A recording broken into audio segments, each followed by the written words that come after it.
Iron monsters crawling over the mud, cities burning from the sky, a flag bearing a twisted broken cross, and a man with a voice that could hypnotize a nation. Michel de Nostredame saw it all. The year was 1555, but his mind was trapped in the horrors of 1939. He stared into the water, and the water showed him the Hister.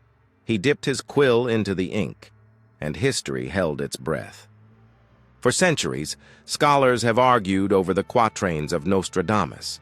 They are cryptic, they are confusing, but amidst the riddles, there is one warning that chills the blood because of its terrifying precision. Century 2, Quatrain 24. He named the beast Hister. Skeptics will tell you this is merely the ancient Latin name for the Danube River, and they are right. But consider this. The man who would set the world on fire in 1939 was born and raised on the banks of that very river. Nostradamus didn't just give us a location. He gave us a name that was only one letter away from the greatest monster of the 20th century. This wasn't a guess. This was a vision of a future that was locked in place 400 years before the first shot was fired. This brings us to a terrifying realization. Question: do you believe the future is already written and cannot be changed, just as Nostradamus saw it? Or do we have free will to alter our destiny? Answer written or free will in the comments below. I want to know where you stand. If you are brave enough to look into the water and see what comes next, subscribe to read the warning. Because if he was right about 1939, you need to hear what he predicted for us. To understand the horror of the warning, we must first understand the man who wrote it. We must step into the shadowed room where the future was first witnessed. Imagine the silence of Salon de Provence in the year 1555. The sun has set. The shutters are closed tight against the night air. The streets outside are empty, save for the occasional stray dog or the watchman making his rounds. But in the attic of a modest house, a 62-year-old man is wide awake. Michel de Nostredame. History remembers him as a wizard, a charlatan, or a mystic. But before the visions took him, he was something else. He was a man of science. He was a physician. And more importantly, he was a survivor of the apocalypse. Years before he sat in this chair, Michel walked through the streets of southern France while the Black Death consumed the world. He was a plague doctor. He didn't wear robes of silk and velvet then. He wore leather. He walked through villages where the silence was so heavy it pressed against your eardrums, broken only by the weeping of the dying. He had seen the worst that humanity could endure. He had watched bodies pile up like firewood. He had developed cures, the famous rose pills, and he had saved many. But he could not save everyone. The plague took his own wife. It took his 2 young children. It stripped him of everything he loved and left him alone in a silent house. It was this grief, this hollow emptiness, that opened the door. When medicine failed him, when science could not explain the cruelty of the world, he turned to the stars. He turned to the forbidden. Now, in 1555, he is no longer walking the plague-ridden streets. He is sitting on a brass tripod. This is not a metaphor.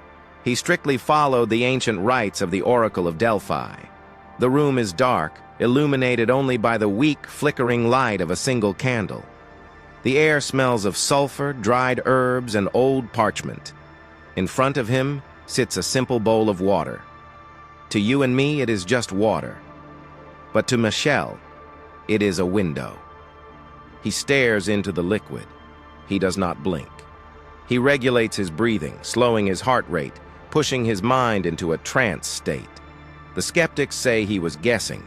They say he was making vague generalizations that could fit any event. But look at him in this moment. Look at the sweat beading on his forehead. Look at the way his knuckles turn white as he grips the arms of his chair. This is not a man composing poetry. This is a man in the grip of a seizure. He called it the divine frenzy. When the visions came, they didn't come as words. They came as violent flashes of light and sound. Imagine the confusion. Imagine the terror. He is a man of the 16th century. His world is a world of horses, swords, wooden ships, and kings who rule by divine right. But the water shows him impossible things. He sees chariots made of iron that breathe smoke and move without horses. How does a man from 1555 describe a Panzer tank? He calls it an iron cage.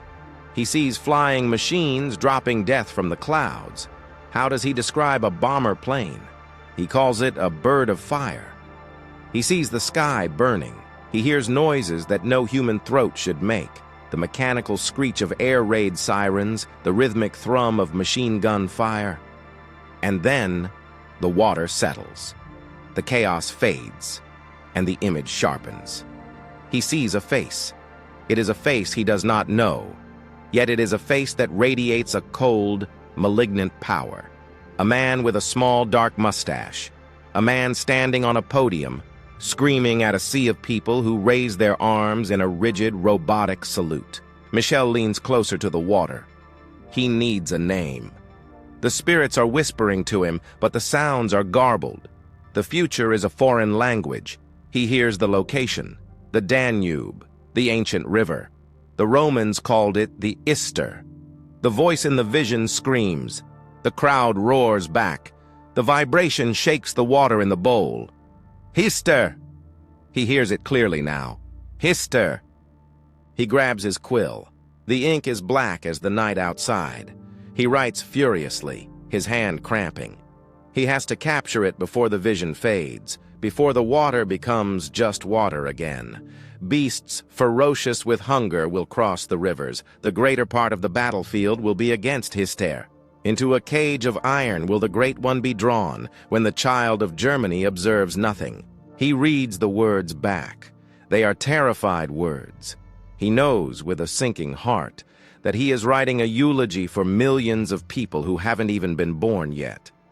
But there is another fear in the room with him, a fear more immediate than the tanks and the bombs of the distant future. The Inquisition. If the Church finds these writings, if they understand what he is doing, they will not see a prophet. They will see a heretic. They will see a sorcerer communing with demons. The fire he sees in his visions will become a very real fire at his feet. So he scrambles the code. He mixes French with Latin, Greek with Occitan. He fractures the timeline. He hides the truth in riddles, not to be mysterious, but to stay alive. He locks the warning behind a wall of poetry, hoping that one day when the time is right, someone will hold the key. He sits back in his chair, exhausted. The candle has burned down to a nub. The water in the bowl is still. The Hister is gone, retreated back into the dark currents of time. Michel de Nostredame is alone again. But he is not empty. He is filled with a terrible burden. He has seen the face of the Antichrist. He has seen the twisted cross. He has seen the blood of Europe flowing into the Danube. He closes his book. He knows he cannot stop it. He is just a ghost in the machine of time. All he can do is leave a note on the door of the future. A note that will lie gathering dust for 400 years. A note that will be ignored and laughed at and dismissed. Until the year 1939 arrives. Until the iron cages roll. Until the man from the river Hister rises to seduce the world. And by then, it will be too late. The candle in Salon de Provence burned out 4 centuries ago. The man who sat in the chair has been dust for generations. The ink on the parchment has faded to a rusty brown. But time is a circle. And what was written in the silence of 1555 screams into reality in the noise of 1939. The page turns. The world changes. We leave the cobblestone streets of the Renaissance and enter the age of steel, radio, and rage. The year is 1939. The warning that lay dormant for 400 years suddenly wakes up, and it wakes up with a name. Hister. For centuries, readers looked at Century 2, Quatrain 24, and assumed Nostradamus had made a spelling mistake. They thought he meant Hitler, but got the letters wrong. Or they thought he was just talking about the river, But look at the map of 1939. Adolf Hitler was not born in Berlin. He was not a Prussian general. He was born in a small nondescript town called Braunau am Inn. And that town sits on the banks of a river. That river flows into the Danube. The ancient Romans, whose language Nostradamus used to hide his secrets, called that river the Hister. Nostradamus wasn't making a spelling error. He was giving us a GPS coordinate. He was telling us exactly where the Antichrist would rise, from the banks of the Hister. But the geography is only the beginning of the nightmare. The prophecy gets darker. Nostradamus wrote of a young child born of poor people. In 1939, the world looked at the leader of Germany. They saw a chancellor. They saw a dictator. But Nostradamus saw the origin. He saw the truth. Hitler was not royalty. He was not a duke or a prince. He was the son of a customs official. He was a failed artist. He was a drifter in Vienna. He was, exactly as the prophecy stated, a child of the poor. And how did this child of the poor rise to consume Europe? Did he do it with money? Did he do it with royal blood? No. Nostradamus told us exactly how he would do it. He who by his tongue will seduce a great troop. By his tongue. In 1555, wars were won by swords and cavalry charges. Kings commanded. They did not seduce. The idea of a leader rising solely through the power of his voice was alien to a man of the 16th century. Yet Nostradamus saw it clearly. He saw the rallies. Imagine the vision he must have endured. He saw Nuremberg. He saw hundreds of thousands of men standing in rigid formation, a geometry of total obedience. He saw the night lit up by searchlights that formed a cathedral of ice in the sky. And at the center of it all, he saw the man from the Hister. He saw the microphone. He saw the radio. He saw the tongue that would carry a message of hate into every living room in Germany. Nostradamus watched a man hypnotize a nation not with magic, but with rhetoric. He saw the seduction of a great troop, just as he wrote it down. And then the seduction turned to violence. September 1st, 1939, the date the world broke. Nostradamus wrote, "Beasts ferocious with hunger will cross the rivers." If you were a man in 1555, a beast ferocious with hunger was a wolf or a bear. But what Nostradamus saw crossing the rivers into Poland was not an animal. It was something he had no words for. He saw the Panzers. He saw tanks, cold, steel, mechanical beasts. They were ferocious because they did not stop.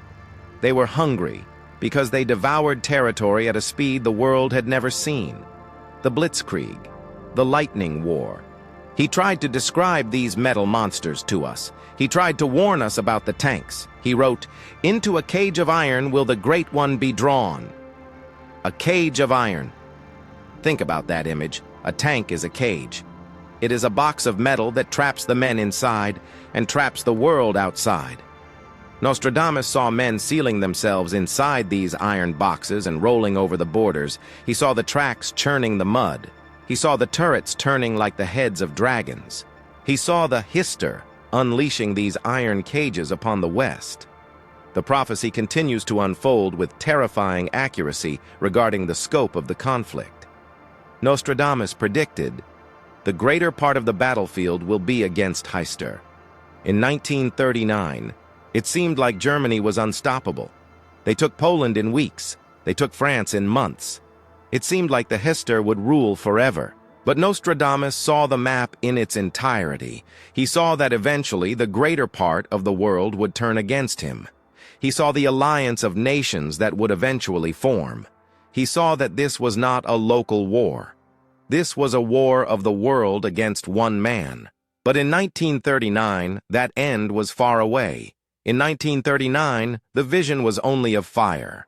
Nostradamus saw the birds of fire dropping death on London. He saw the sky turn black with smoke. He witnessed the new city, which many scholars interpret as New York or London, but in this context, the cities of Europe, consumed by flames. he saw the swastika. He didn't know what to call it. To a Christian mystic in 1555, it looked like a broken cross, a twisted parody of the divine, a symbol of the sun turned into a symbol of death. He described the sect of the Hister, a new religion that worshipped blood and soil instead of God. The accuracy is suffocating. He got the name Hister. He got the origin, the Danube. He got the background, poor parents. He got the method, seduction by tongue. He got the weapon, iron cages. He got the enemy, the greater part of the battlefield. Nostradamus didn't just see 1939, he lived it. He sat in his attic and wept as he watched the gas chambers, the trenches, and the burning cities. He watched the 20th century tear itself apart. And the most terrifying part? He wrote it down. He warned us. We had the book. We had the quatrains. We could have looked at the map. We could have stopped the man from the river before he built the iron cages. But we didn't listen. We treated his words as a parlor game. We treated his visions as madness. And because we didn't listen, the prophecy of 1939 became the reality of 1939. The ink turned into blood. But the vision didn't end with the rise of the beast. Nostradamus saw further. He saw the fire consuming the Hister himself. He saw the bunker. He saw the end. If he was right about the beginning, we must look at what he said about the end. Because the Hister does not die in glory. He dies in a cage of his own making. The water in the bowl is no longer clear. In 1555, it has turned a murky, violent red. The candle flickers wildly, casting long, dancing shadows against the stone walls of the attic in Salon de Provence. Michel de Nostredame is weeping. He has watched the beast rise. He has watched the iron cages roll across Europe. But now, the vision shifts. The wheel of fortune, the ancient rota fortunae, begins to turn. The rise is over. The fall begins. The year is 1945. The Hister, the man who seduced a great troop, who promised a Reich that would last for 1,000 years, is now trapped. The prophecy of the greater part of the battlefield has come true. Nostradamus sees the map of Europe shrinking. In his vision, he sees two great waves crashing against the center. From the east, a wave of red ice, the bear of Russia. From the west, a wave of steel, the eagle of America and the lion of Britain. The Hister is no longer the hunter. He is the prey. Nostradamus wrote of this moment. He wrote of the eagle and the other powers combining to crush the beast. The Western fleet will face the Hister, fire from the sky, the city devoured. He saw the firebombing of Dresden. He saw Berlin, the capital of the Dark Empire, turned into a landscape of broken teeth and ash. Imagine the sensory overload for a man of the Renaissance. He hears the roar of 1,000 bombers, a sound so loud it vibrates the water in his bowl 4 centuries in the past. He sees the great stone eagles of the Nazi architecture crumbling into dust. But the most chilling part of the vision is not the armies. It is the man.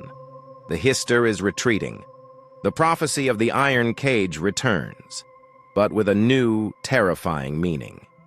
In 1939, the iron cage was the tank, the weapon of conquest.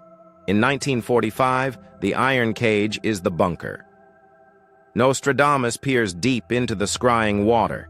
He sees the man who once stood on podiums before millions now scurrying underground. He sees him descending into the earth, into a tomb of concrete and steel. The Führer bunker. It is a cage of iron and stone, buried deep beneath the burning garden of the Chancellery. The air is stale. The walls are shaking with the impact of Soviet artillery above. The tongue that seduced the world is now reduced to mumbling orders to armies that no longer exist. Nostradamus watches the claustrophobia. He feels the suffocating weight of the earth pressing down on the Hister. He sees the trembling hands, no longer the hands of a conqueror, but the hands of a broken man, ravaged by drugs and despair. The prophet sees the betrayal. He sees the troop he seduced abandoning him. And then, the final act. Nostradamus wrote of a death that would be shrouded in mystery. He hinted at a strange end for the starter of the war. The chief of the army will be denied, his body burned, the fire his shroud. In the damp darkness of the bunker, Nostradamus watches the Hister make his final decision. April 30th, 1945. The Russians are meters away. The game is over. The prophet sees the pistol, he sees the vial of poison, the ancient symbols of the coward's exit. There is a flash in the darkness, a single gunshot that echoes through the concrete corridor, and then silence. The voice of the Hister is silenced forever. But the vision does not end with the death. Nostradamus watches what happens next. He sees the bodies carried up the stairs, out of the iron cage and into the ruined garden. He sees the petrol being poured. He sees the match being struck. The flames rise. The body of the beast is consumed by fire, just as the beast consumed the world with fire. Nostradamus shudders in his chair. The smell of burning flesh seems to fill his study in 1555. He sees that there will be no body to display, no corpse for the victors to hang in the square. The Hister vanishes into ash and smoke, leaving behind only the ghost of his horror. The child of poor people who rose to destroy the world has returned to the dust. The water in the bowl begins to settle. The red tint fades. The screaming of the dive bombers dies down to a whisper. The iron cages stop moving. The silence returns to Europe. A silence of exhaustion. A silence of the graveyard. Michel de Nostredame leans back, his body aching. He has traveled 400 years in a single night. He has witnessed the birth, the life, and the violent death of the greatest threat humanity would face in the second millennium. He looks at the words he has written on the parchment. Hister, iron cage, seduce, fire. He knows that one day people will read these words and wonder. They will ask, how did he know? They will search for rational explanations. They will say it was coincidence. But Michel knows the truth. He knows that time is not a straight line. He knows that the past and the future are bleeding into each other. He knows that the warning was received, even if it was not understood. He wipes the sweat from his brow. The year is still 1555. The birds are beginning to sing outside his window in Provence. The sun is rising over a peaceful France. But he cannot shake the coldness from his bones, because he knows that although the Hister is dead in the vision, the ink is still wet, and the book is not finished. He looks back into the water one last time. He hopes to see peace. He hopes to see a golden age following the fall of the beast. But the water does not show peace. It shows a new shape. It shows a new fire, brighter than the sun, rising in the east. It shows a mushroom cloud.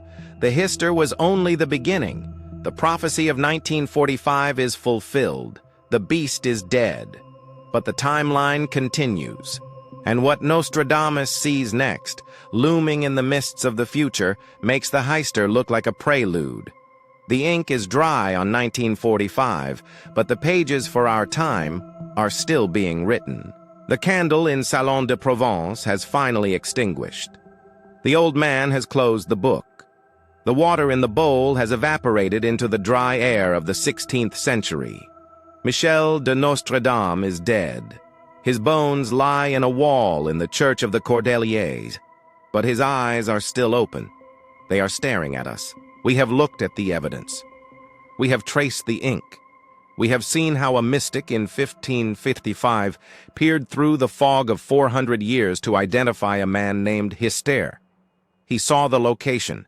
He saw the poverty. He saw the tanks. He saw the seduction. He saw the suicide in the iron bunker. He did not get lucky. He did not guess. He witnessed a crime before it was committed. But this brings us to the most terrifying question of all. The question that should keep you awake tonight.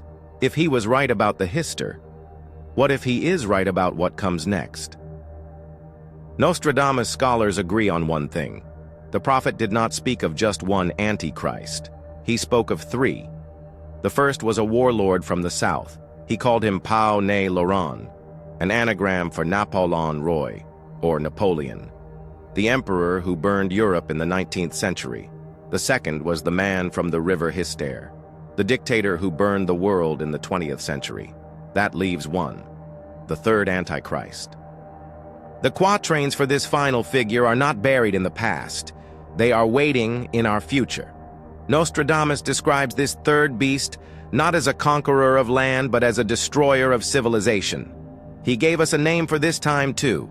He wrote, "Mabus will soon die, then will come, a horrible undoing of people and animals. At once one will see vengeance, 100 hands thirst famine when the comet will run." Mabus, just as Hister was a code, Mabus is a code. Is he a politician alive today? Is he a terrorist? Is he a false prophet rising in the east? The terrifying part is that we might not know his name until the iron cages are already rolling, until the sky is already burning. Nostradamus predicted that the war of the third Antichrist would not last for 5 years, like the war of the Hister. He said it would last for 27 years. 27 years. He described fire from the sky that would boil the seas. He described the great city facing a plague that would make the Black Death look like a mercy. He described a time when the living would envy the dead. He saw 1939 with perfect clarity. He saw the tanks. He saw the swastikas. If his vision was 2020 for the second Antichrist, why do we assume he is blind to the third? This brings us back to the question I asked you at the beginning. Free will. If Michel de Nostredame sat in his room in 1555 and saw the rise of Hitler in 1939, that means the events of 1939 were already fixed. They were already recorded on the reel of time, waiting to be played. Hitler had no choice. The soldiers had no choice. The victims had no choice. It was a script written by destiny, and Nostradamus was the only one who read the spoilers. So, look at your life today. Look at the news on your screen. Look at the wars brewing in the East and the West. Are we making choices? Or are we just actors walking onto a stage that was built 500 years ago? Maybe we are like the people of 1939. We are laughing at the warnings. We are ignoring the signs. We are thinking that civilization is too advanced to fall. We are thinking that the iron cages are a thing of the past. But the water in the bowl is never wrong. The Hister came, the Hister destroyed, and the Hister died. The cycle is complete, but the circle is not closed.